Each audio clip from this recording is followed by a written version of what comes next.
The morning of December 7, 1941, dawned clear and peaceful over Pearl Harbor as Lieutenant Commander Francis H. Gardner stood on the quarterdeck of USS Helena, watching the sun rise over the mountains of Oahu. The light cruiser was moored at berth 1010, normally reserved for the battleship USS Pennsylvania, who was currently in dry dock undergoing maintenance. Gardner, the ship's gunnery officer, had spent the previous evening ashore with friends and had returned to the ship just after midnight. Now, nursing a mild headache, he supervised the morning watch change, looking forward to a quiet Sunday. USS Helena was relatively new to the fleet, commissioned in September 1939, a Brooklyn-class light cruiser displacing 10,000 tons and armed with 15 6-inch guns in 5 triple turrets. She was sleek, modern and fast, capable of over 32 knots. Her crew of nearly 900 men had trained together for 2 years, and Gardner took pride in their efficiency and discipline. They were a good crew, and Helena was a good ship. At 0755 hours, everything changed. The first wave of Japanese aircraft appeared over the harbour, and within seconds, the peaceful Sunday morning exploded into chaos. Dive bombers screamed down on Battleship Row, while torpedo bombers came in low over the water, their deadly cargo visible beneath their fuselages. "General quarters! General quarters! All hands to battle stations!" The alarm klaxon blared throughout Helena, and 900 men scrambled to their posts, but they were too late to avoid the first blow. At 0757 hours, barely 3 minutes into the attack, a Japanese Type 91 torpedo struck Helena on her starboard side, forward of the No. 3 turret. The weapon had been aimed at the battleship Pennsylvania, but Helena, occupying Pennsylvania's usual berth, took the hit instead. The explosion was catastrophic. Seaman Robert Martinez, a 19-year-old mess attendant from Texas, was in the forward crew berthing space when the torpedo detonated just feet away from him. The bulkhead buckled inward with a sound like a thunderclap. Water roared through the breach with the force of a tsunami. Martinez saw 3 of his bunkmates swept away by the torrent before he even understood what was happening. The lights went out. The space filled with water. Men screamed. 20 sailors died instantly in that initial explosion, vaporized by the blast or drowned in the immediate flooding. Another 14 would die from injuries in the hours that followed. In the forward engine room, Chief Machinist's mate Thomas O'Brien felt the ship shudder violently as the torpedo exploded. Alarm bells rang throughout the engineering spaces. "Flooding in the forward engine room," someone shouted over the sound-powered phones. "We're taking water fast." O'Brien, a 34-year-old career Navy man from Boston who had served aboard Helena since her commissioning, immediately began the damage control procedures he had drilled his men on countless times.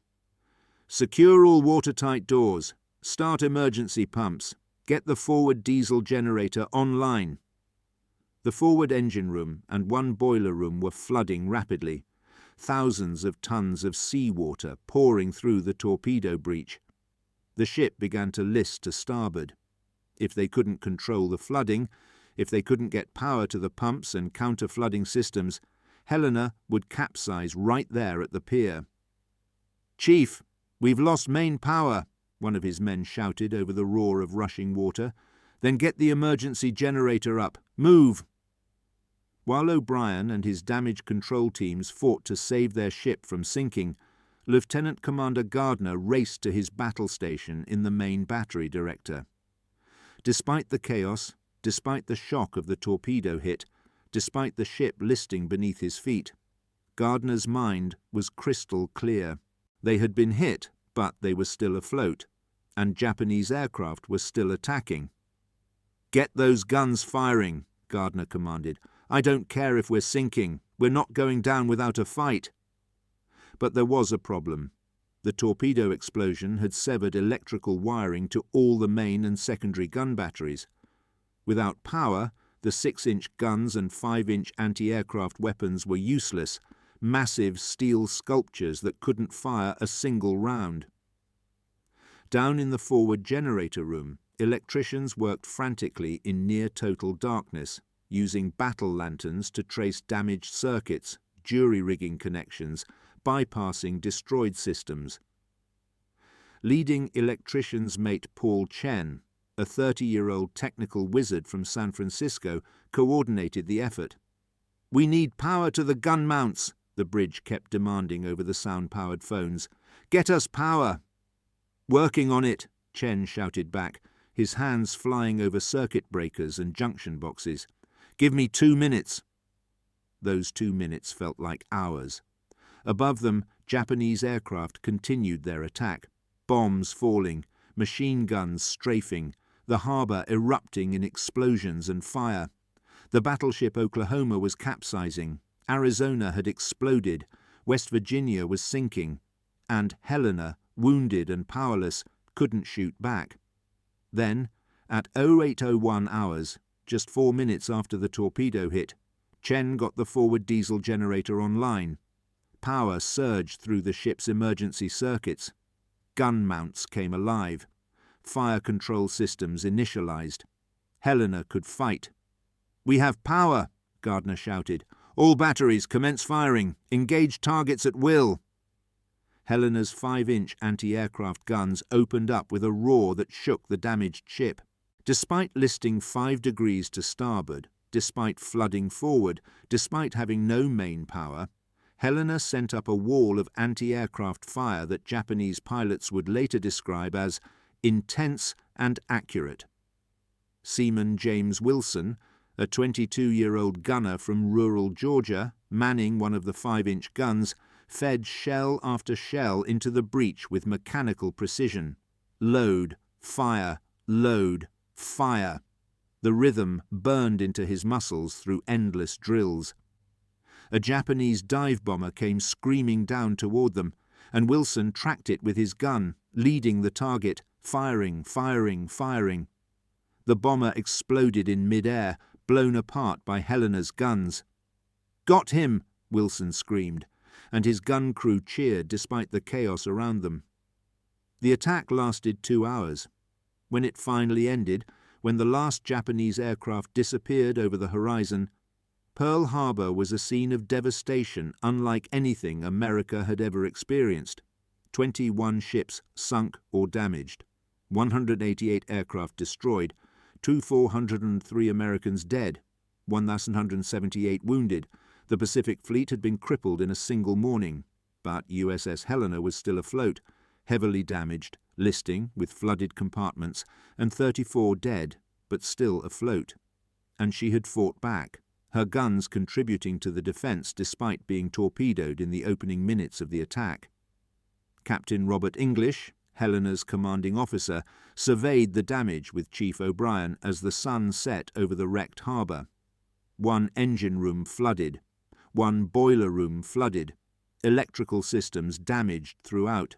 The ship would need months of repairs. But she hadn't sunk, hadn't capsized, hadn't been destroyed. The crew's damage control efforts had saved her. "How long to make her seaworthy again?" Captain English asked.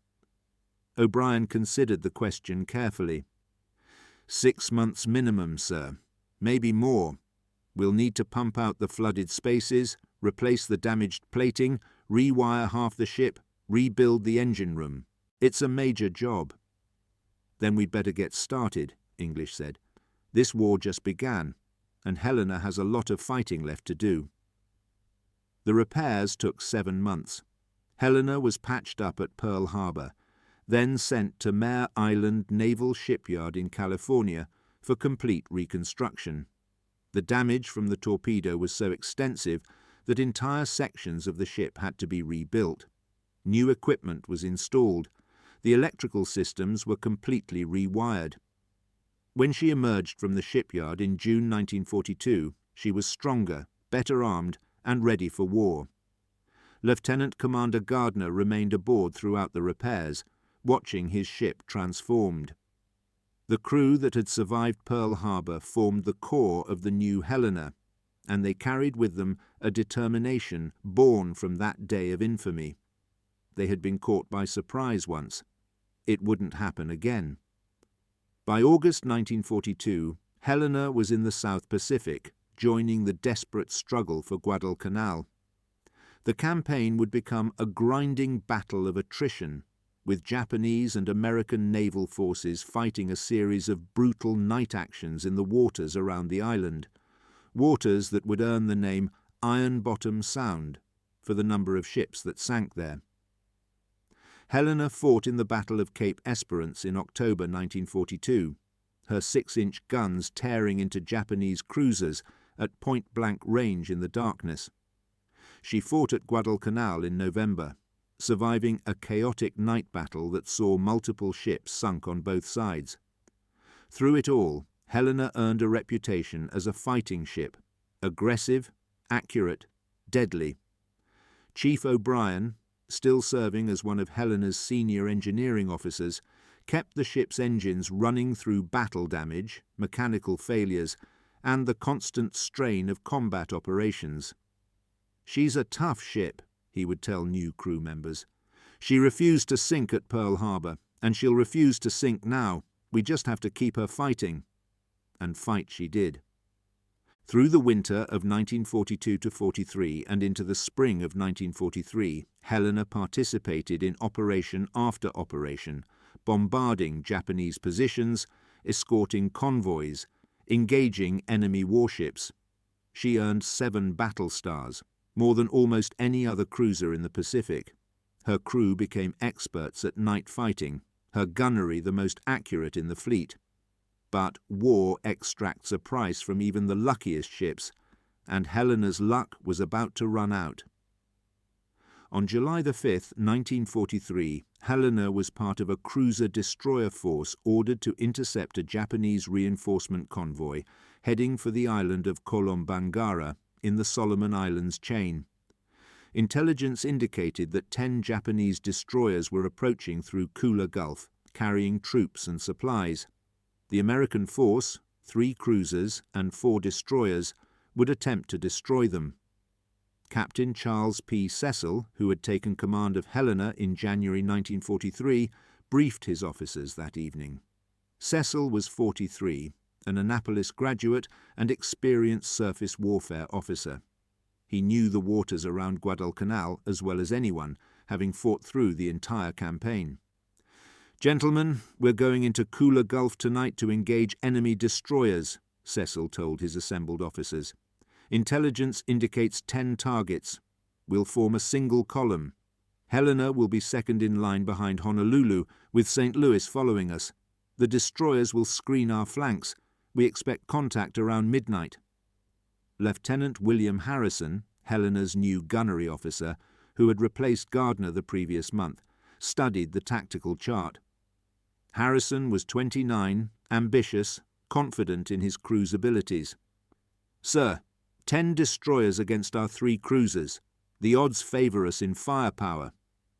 "Don't underestimate Japanese destroyers," Cecil warned. "They carry the Long Lance torpedo, range of 20 miles, 1,000-pound warhead, faster than anything we have. In these confined waters, at night, they're deadly.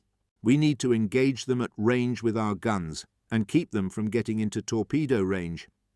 But Japanese destroyers were specifically designed for exactly the kind of close-range night combat that was about to occur, and their captains were experts at using darkness, surprise, and their superior torpedoes to deadly effect.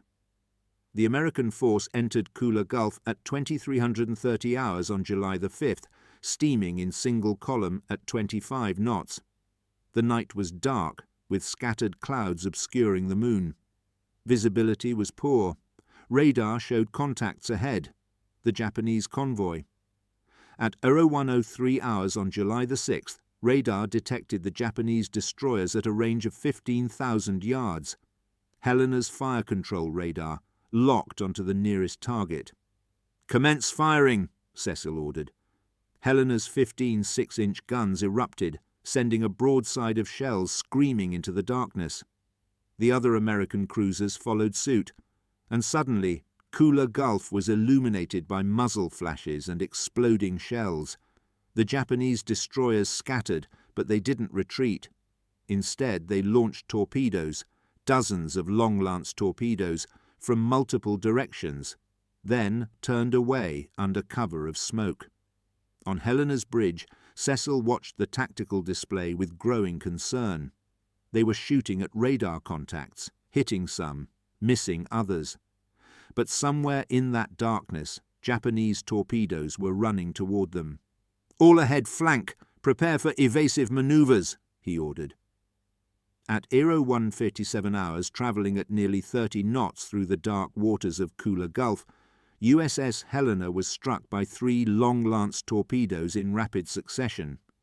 The first torpedo hit the port bow. The explosion tore away the forward section of the ship, from the bow back to frame 42. The second torpedo struck amidships on the port side, directly under the No. 2 turret. The third hit aft, also on the port side. The cumulative effect was catastrophic. The ship broke in half at frame 82, the forward and after sections jackknifing at a sharp angle. Water poured into the shattered hull. Power failed throughout the ship. Helena began to sink immediately. In the aft engine room, Chief O'Brien was at his station when the torpedoes hit. The first explosion threw him against a bulkhead. The second knocked him to the deck. By the third, he was already moving toward the damage control locker, his training overriding his shock. "Flooding everywhere," someone screamed over the sound-powered phones. "The ship's breaking apart." O'Brien tried to respond, tried to coordinate damage control, but he realized with terrible clarity that there was no saving Helena this time. The damage was too extensive, too immediate. They had minutes at best before she sank. "Abandon ship!" The order came over the 1MC, Captain Cecil's voice steady despite the circumstances. "All hands abandon ship. This is not a drill. Abandon ship immediately." Men poured out of hatches, scrambling up ladders, racing across tilting decks toward life rafts and the sea. Helena was sinking fast, the forward and after sections assuming increasingly steep angles as the midsection went under first. Seaman Robert Martinez, who had survived the Pearl Harbor torpedo hit 19 months earlier, now found himself abandoning ship for a second time. He grabbed a life jacket and jumped from the main deck into the warm waters of Kula Gulf. Around him, hundreds of his shipmates were doing the same, the sea filling with swimming men, life rafts, and the wreckage of their dying ship. At 02:25 hours, barely 30 minutes after the first torpedo struck, USS Helena slipped beneath the waves. The bow section, which had been severed completely, floated for another 12 hours before finally sinking that afternoon. 2 destroyers, USS Nicholas and USS Radford, remained behind to rescue survivors, while the rest of the American force withdrew. They pulled 745 men from the water, working frantically as dawn approached and the risk of Japanese air attack increased. But 168 men were lost, killed by the torpedo explosions, trapped in flooding compartments, or drowned in the oil-slicked water.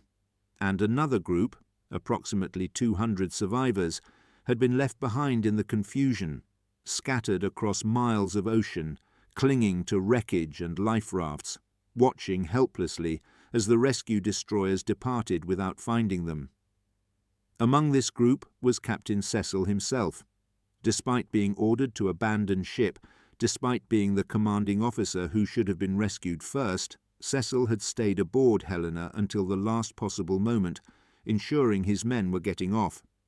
When he finally jumped, he found himself in the water with dozens of his crew, far from the main group of survivors, drifting in the darkness. For the next 2 days, this group of survivors floated in the Pacific, enduring the tropical sun, thirst, shark attacks, and the death of the wounded who couldn't be saved. They drifted not toward Allied-held territory, but toward the Japanese-occupied island of Vella La. On the morning of July the 8th, after 3 days at sea, The survivors spotted land, Vella La Vella's coast. They had no choice but to make for the island, even though it was controlled by Japanese forces. The alternative was to die at sea. 165 men made it to shore, led by Captain Cecil. They were exhausted, dehydrated, sunburned, many wounded. They had no weapons, no supplies, no way to contact friendly forces. They were on an enemy-held island, hunted by Japanese patrols, and seemingly doomed. But they had one advantage they didn't yet know about: Allied coast watchers and local Solomon Islanders, who monitored Japanese movements and assisted stranded Allied personnel. Within hours of the Helena survivors' landing, Solomon Islander scouts found them and made contact with Coast Watcher Lieutenant A.G. Evans, who was operating a hidden observation post on Vella La Vella. Evans immediately radioed the location and condition of the survivors to Allied headquarters. For the next 8 days, Captain Cecil and his 165 men hid in the jungle of Vella La Vella. Local villagers brought them food and water, risking their own lives to help. Japanese patrols came within yards of their hiding places multiple times, but the Solomon Islanders warned them in time to move. It was an extraordinary display of courage by the islanders, who knew that if the Japanese discovered them helping Americans, entire villages would be massacred. Finally, on the night of July 15-16, a rescue operation was mounted. 4 American destroyers, including Nicholas and Radford, who had rescued the first group of survivors, raced into Vella La Vella's waters under cover of darkness. Working quickly before Japanese aircraft could respond at dawn, they evacuated all 165 survivors, including Captain Cecil. When the rescue ships cleared Vella La Vella and headed back to Tulagi, Cecil stood on Nicholas's deck, watching the island disappear into the darkness. Behind him lay the grave of USS Helena, the ship he had commanded for 6 months, the ship that had survived Pearl Harbor only to die fighting in the Solomons. Of Helena's crew of 888 men, 168 had perished. The rest had survived thanks to their training, their courage, the bravery of Solomon Islanders, and a lot of luck. Chief Thomas O'Brien was among the survivors rescued by Nicholas on July the 6th. He had been in the water for only 3 hours, but it had felt like days. When they pulled him aboard the destroyer, when he lay on the deck vomiting seawater and oil, he wept, not from relief, but from grief. Helena had been his ship for almost 4 years, from commissioning through Pearl Harbor and all the battles that followed. Now she was gone, resting on the floor of Kula Gulf with 168 of his shipmates. Lieutenant William Harrison survived as well, rescued from a life raft after 6 hours in the water. His first thought upon being rescued was of his gun crews, the men who had served the 6-inch batteries so effectively in a dozen battles. How many had made it? How many were still floating out there in the darkness, waiting for rescue that might never come?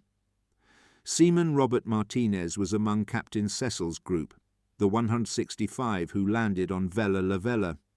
He spent those 8 days in the jungle constantly terrified, jumping at every sound, certain that Japanese soldiers would find them at any moment.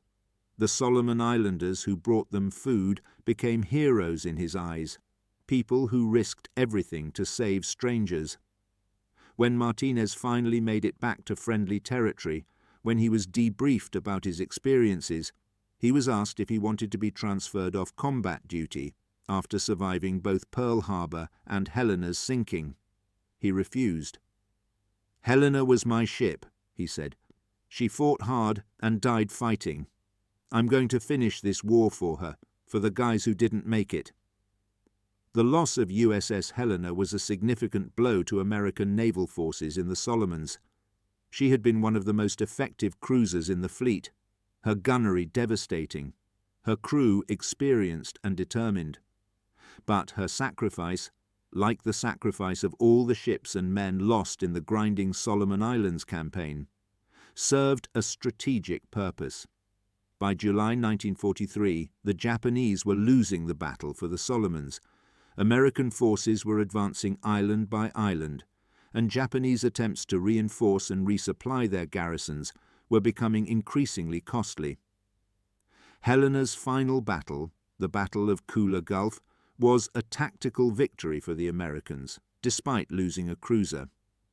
The Japanese destroyers Helena and her sister ships had engaged failed to deliver their reinforcements and supplies to Kolombangara. The Solomon Islands campaign would continue for several more months, but the outcome was no longer in doubt.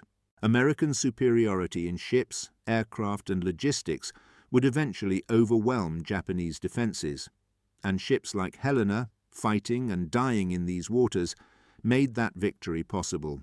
In 1945, as the war ended, the survivors of USS Helena scattered to civilian life, carrying with them memories of their ship and their fallen comrades. Many stayed in touch, forming a survivors' association that met annually for decades. They shared stories, honored the dead, and ensured that Helena's service wouldn't be forgotten. Captain Charles Cecil retired from the Navy after the war and became a successful businessman. But he never forgot the 8 days on Vella La Vella, hiding in the jungle with his men, depending on the courage of Solomon Islanders who owed him nothing but gave him everything.